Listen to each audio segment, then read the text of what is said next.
مجھ سے کیا پوچھ رہا ہے؟ سوالات پوچھ رہا ہے. تو یہ جو آیت ہے نا یا ایھا الذین آمنوا اتقوا اللہ وابتغوا الیہ الوسیلہ، اے ایمان والو اللہ سے ڈرو اور اللہ تک پہنچنے کا وسیلہ تلاش کرو. تو یہ لوگ کہتے ہیں دیکھو اللہ تو خود کہہ رہا ہے ڈائریکٹ نہیں پہنچ سکتے، بیچ میں وسیلہ لانا پڑے گا. تو یہاں وسیلے کا جو مفسرین مطلب بیان کرتے ہیں صدیوں سے، وہ کیا ہے؟ وسیلے کا مطلب اللہ کا قرب حاصل کرنے کے لیے کچھ کرنا پڑے گا، تمہیں اعمال کو ذریعہ بنانا پڑے گا. جیسے آپ کسی سے محبت کا دعویٰ کرتے ہیں، وہ کہتا ہے بھائی اس کا تمہارے پاس کیا دلیل ہے کہ تم واقعی مجھ سے محبت کرتے ہو؟ تو آپ اپنا عمل پیش کرتے ہیں، عمل کو ذریعہ بناتے ہیں.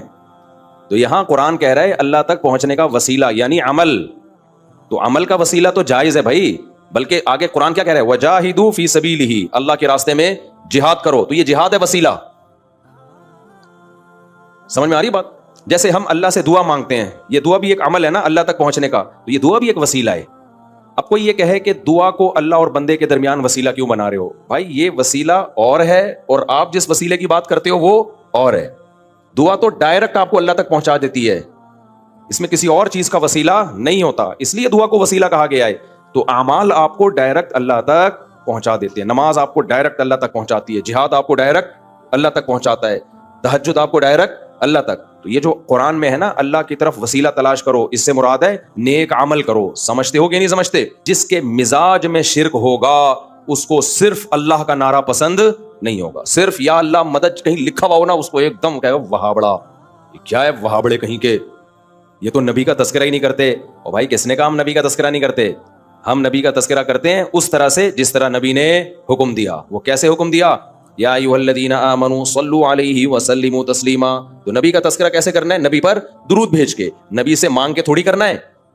قرآن نے بھی ہمیں بتایا کہ نبی کا تذکرہ کیسے ہوگا. جیسے قرآن کی آیت پڑھی، خود نبی نے بھی بتایا کہ میرا تذکرہ کیسے ہوگا. فرمایا جو مجھ پر ایک دفعہ درود بھیجتا ہے اللہ اس پر 10 رحمتیں نازل کرتے ہیں. تو اس طرح سے نبی کا تذکرہ ہوگا. آپ جس طرح سے تذکرہ کر رہے ہیں کہ نبی کو اللہ کے ساتھ شریک کر دیں مانگنے میں، جیسے اللہ سے مانگنا ہے ایسے نبی سے مانگنا، یہ والا تذکرہ میرے بھائی اللہ کی نظر میں قبول نہیں ہے.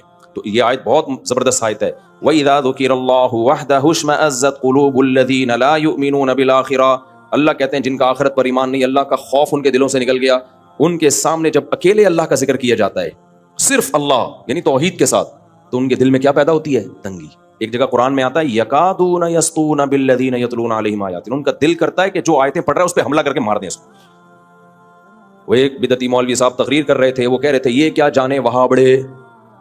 ہمارا نام وہابی کے کی سپرلیٹو کر دیا وہابڑا. کہتے ہیں یہ کیا جانے وہابڑے کہ نیاز کی بوٹی میں کتنی طاقت رکھی ہے اللہ نے. یہ وہابڑوں کو کیا پتا، ہم نہیں مانتے نا نیاز ویز کیا ہوتا ہے. بھائی سیدھا سیدھا صدقہ کرو اللہ کی رضا کے لیے، کسی کو بھی دے دو چپکے سے دے دو. یہ ہوتا ہے. یہ کیا حلوے مانڈے مارکیٹ میں چل رہے ہیں.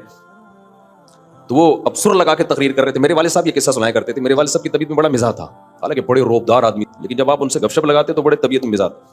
وہ واقعہ سناتے تھے گھر میں کہ ایک صاحب تقریر کر رہے تھے، ایک مولوی کہتا ہے یہ کیا جانے وہابڑے کہ نیاز کی بوٹی میں اللہ نے کتنی طاقت رکھی ہے. کہتے ہیں ایک کوا نیاز کی بوٹی لے کے اڑا اور اس کے منہ سے قبرستان میں وہ بوٹی گر گئی. جب قبرستان میں گری ہے تو جتنے مردے تھے اللہ نے سب کی بخشش کر دی.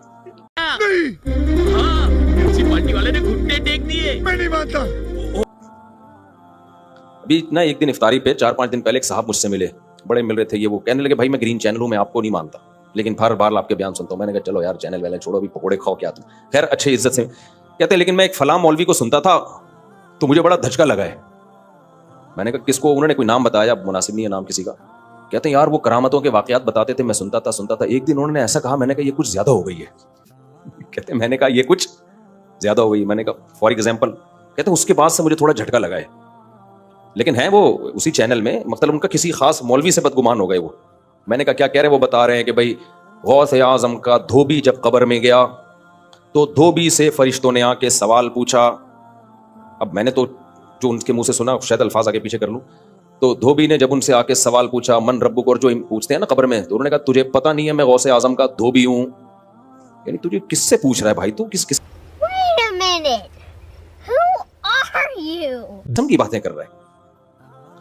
تو فرشتہ بھی حیران، اب یہ تو جواب ہی نہیں دے رہا. اور جواب ریفرنس کس کا دے رہا ہے؟ بھائی میں غوث اعظم کا دھوبی ہوں. تو پھر پوچھا غوث اعظم کو کال ملائی ہوگی یا کیا کیا ہوگا بھائی آپ کا بندہ ہے. تو انہوں نے کہا وہ تجھے شرم نہیں آتی؟ میرا بندہ. آپ کون؟ کہاں لگایا فون؟ آپ کا کیا نام ہے؟ ہم سے کیا کام ہے؟ آپ کے پاس نمبر آیا کیسے؟